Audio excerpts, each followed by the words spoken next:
परमात्मने नमः। अथ द्वितीयोऽध्यायः।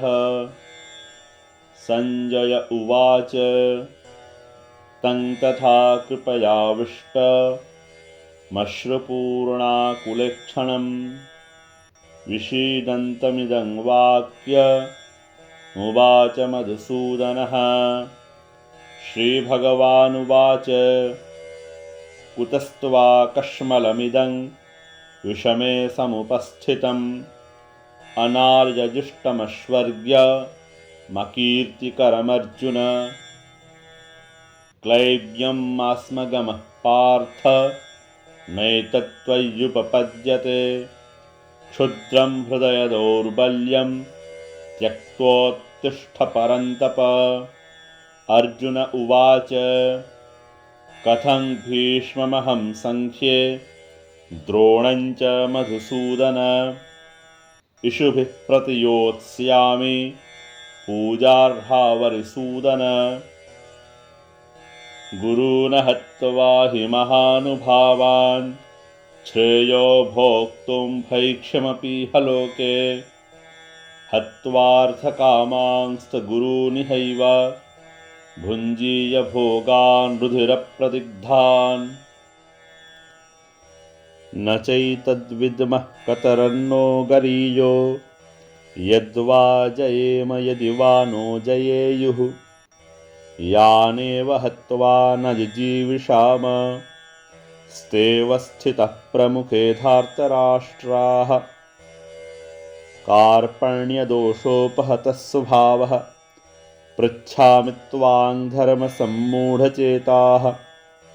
यच्छ्रेयस्यान्निश्चितं ब्रूहि तन्मे शिष्यस्तेऽहं शाधि मां त्वां प्रपन्नम्। न हि प्रपश्यामि ममापनुद्यात् यच्छोकमुच्छोषणमिन्द्रियाणाम्। अवाप्य भूमा वसपत्नमृद्धं राज्यं सुराणामपि चाधिपत्यम्। संजय उवाच एवमुक्त्वा हृषीकेशं गुडाकेशः परन्तप। न योत्स्य इति गोविन्द मुक्त्वा तूष्णीं बभूवः। तमुवाच हृषीकेशः प्रहसन्निव भारत। सेनयोरुभयोर्मध्ये विषीदन्तमिदं वचः। श्रीभगवानुवाच अशोच्यानन्वशोचस्त्वं प्रज्ञावादांश्च भाषसे। गतासूनगतासूंश्च नानुशोचन्ति पंडिताः। न त्वेवाहं जातु नासं न त्वं नेमे जनाधिपाः। न चैव न भविष्यामः सर्वे वयमतः परम्। देहिनोऽस्मिन् यथा देहे कौमारं यौवनं जरा तथा देहान्तरप्राप्तिर्धीरस्तत्र न मुह्यति। मात्रा स्पर्शास्तु कौन्तेय शीतोष्णसुखदुःखदाः। आगमापायिनो नित्यास्तां स्थितिक्षस्व भारत। यं हि न व्यथयन्त्येते पुरुषं पुरुषर्षभ। समदुःखसुखं धीरं सोऽमृतत्वाय कल्पते। नासतो विद्यते भावो नाभावो विद्यते सतः। उभयोरपि दृष्टोऽन्तस्त्वनयोस्त्वत्तदर्शिभिः। अविनाशित तद्विद्धि येन सर्वमिदं ततं। विनाशमव्ययस्यास्य न कश्चित् कर्तुमर्हति। अन्तवन्त इमे देहा नित्यस्योक्ताः शरीरिणः। अनाशिनो प्रमेयस्य तस्माद्युध्यस्व भारत। य एनं वेत्ति हन्तारं यश्चैनं मन्यते हतम्। उभौ तौ न विजानीतो नायं हन्ति न हन्यते। न जायते म्रियते वा कदाचिन् नायं भूत्वा भविता वा न भूयः अजो नित्यः शाश्वतोऽयं पुराणो न हन्यते हन्यमाने शरीरे वेदाविनाशिनं नित्यं य एनमजमव्ययम् कथं स पुरुषः पार्थ कङ्घातयति हन्तिकम् वासांसि जीर्णानि यथा विहाय नवानि गृह्णाति नरोपराणि तथा शरीराणि विहाय जीर्णान्यन्यानि संयाति नवानि देहि नैनं छिन्दन्ति शस्त्राणि नैनं दहति पावकः न चैनं क्लेदयन्त्यापो न शोषयति मारुतः अच्छेद्योऽयमदाह्योऽयमक्लेद्योऽशुष्य एव च नित्यः सर्वगतस्थाणुरचलोऽयं सनातनः अव्यक्तोऽयमचिन्त्योऽयमविकार्योऽयमुच्यते तस्मादेवं विदित्वैनं नानुशोचितुमर्हसि अथ चैनं नित्यजातं नित्यं वा मन्यसे मृतं तथापि त्वं महाबाहो नैवं शोचितुमर्हसि जातस्य हि ध्रुवो मृत्युर्ध्रुवं जन्म मृतस्य च तस्मादपरिहार्येऽर्थे न त्वं शोचितुमर्हसि अव्यक्तादीनि भूतानि व्यक्तमध्यानि भारत अव्यक्तनिधनान्येव तत्र का परिदेवना आश्चर्यवत् पश्यति कश्चिदेन माश्चर्यवत् वदथैव चान्यः आश्चर्यवच्चैनमन्यः शृणोति श्रुत्वाप्येनं वेद न चैव कश्चित् देहि नित्यमवध्योऽयं देहे सर्वस्य भारत तस्मात् सर्वाणि भूतानि न त्वं शोचितुमर्हसि स्वधर्मविचावेक्ष्य न विकम्पितुमर्हसि धर्म्याद्युद्धात् श्रेयोऽन्यत् क्षत्रियस्य न विद्यते यदृच्छया चोपपन्नं स्वर्गद्वारमपावृतं सुखिनः क्षत्रियाः पार्थ लभन्ते युद्धमीदृशम् अथ चेत् त्वमिमं धर्म्यं सङ्ग्रामं न करिष्यसि ततः स्वधर्मं कीर्तिं च हित्वा पापमवाप्स्यसि अकीर्तिं चापि भूतानि कथयिष्यन्ति ते व्ययां सम्भावितस्य चाकीर्तिर्मरणादितिरिच्यते भयाद्रणादुपरतं मंस्यन्ते त्वां महारथाः येषां च त्वं बहुमतो भूत्वा यास्यसि लाघवम् अवाच्यवादांश बहून् वदिष्यन्ति तवाहिताः निन्दन्तस्तव सामर्थ्यं ततो दुःखतरं नु किम्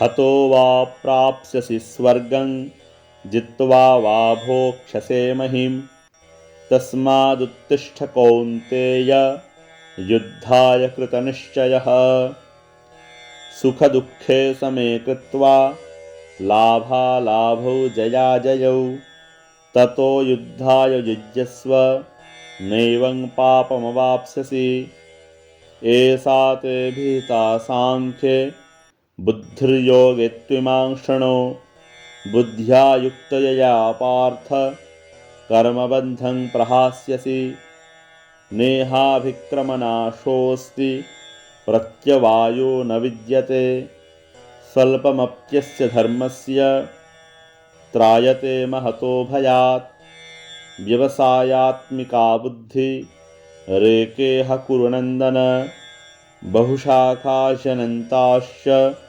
बुद्धयो व्यवसायिनाम् यामिमां पुष्पितां वाचं प्रवदन्त्य विपश्चितः वेदवादरतः पार्थ नान्यदस्तीति वादिनः कामात्मानः स्वर्गपरा जन्मकर्मफलप्रदां क्रियाविशेषबहुलां भोगैश्वर्यगतिं प्रति भोगैश्वर्यप्रसक्तानां तयापहृतचेतसां व्यवसायात्मिका बुद्धिः समाधौ न विधीयते।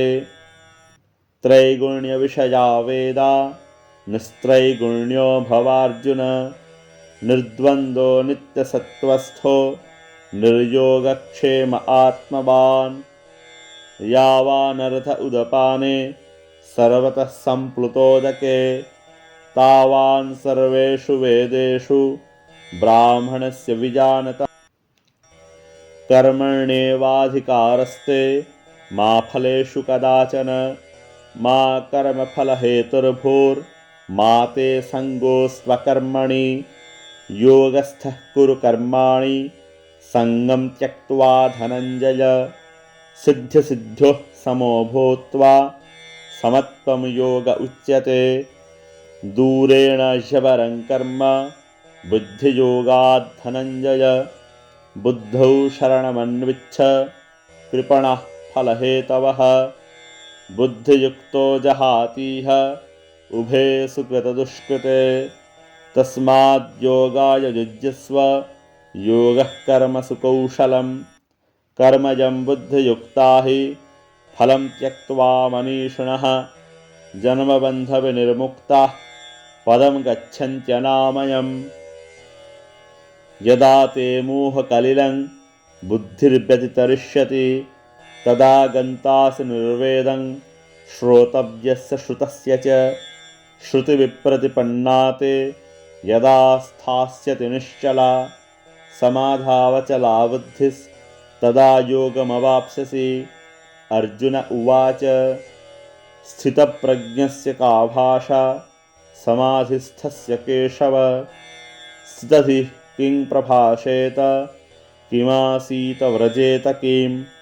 श्रीभगवानुवाच प्रजहात्यदा कामान् सर्वान् पार्थमनोगतान् आत्मन्येवात्मना तुष्टः स्थितप्रज्ञस्तदोच्यते। दुःखेष्वनुद्विग्नमनः सुखेषु विगतस्पृहः वीतरागभयक्रोधः स्थितधीर्मुनिरुच्यते। यः सर्वत्रानभिष्णेहस्तत्तत्प्राप्य शुभाशुभं नाभिनन्दति न द्वेष्टि तस्य प्रज्ञा प्रतिष्ठिता। यदा संहरते चायं कूर्मोऽङ्गानीव सर्वशः इन्द्रियाणीन्द्रियार्थेभ्यस्तस्य प्रज्ञा प्रतिष्ठिता।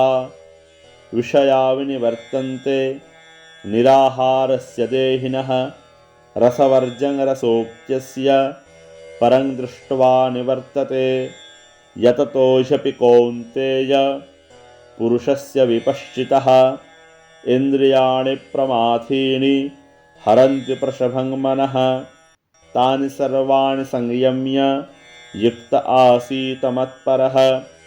वशे हि यस्येन्द्रियाणि तस्य प्रज्ञा प्रतिष्ठिता। ध्यायतो विषयान् पुंसः सङ्गस्तेषूपजायते सङ्गात् सञ्जायते कामः कामात् क्रोधोऽभिजायते क्रोधात् भवति सम्मोहः सम्मोहात् स्मृतिविभ्रमः स्मृतिभ्रंशात् बुद्धिनाशो बुद्धिनाशात् प्रणश्यति।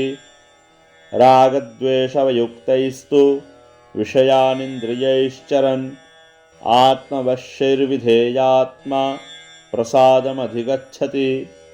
प्रसादे सर्वदुःखानां हानिरस्योपजायते प्रसन्नचेतसो ह्याशो बुद्धिपर्यवतिष्ठते। नास्ति बुद्धिरयुक्तस्य न चायुक्तस्य भावना न चाभावयतः शान्तिरशान्तस्य कुतः सुखम्। इन्द्रियाणां हि चरतां यन्मनोनुविधीयते तदस्य हरति प्रज्ञां वायुर्नावमिमाम्भसि। तस्माद्यस्य महाबाहो निगृहीतानि सर्वशः इन्द्रियाणीन्द्रियार्थेभ्यस्तस्य प्रज्ञा प्रतिष्ठिता। या निशा सर्वभूतानां तस्यां जागर्ति संयमी यस्यां जागृति भूतानि सा निशा पश्यतो मुनेः।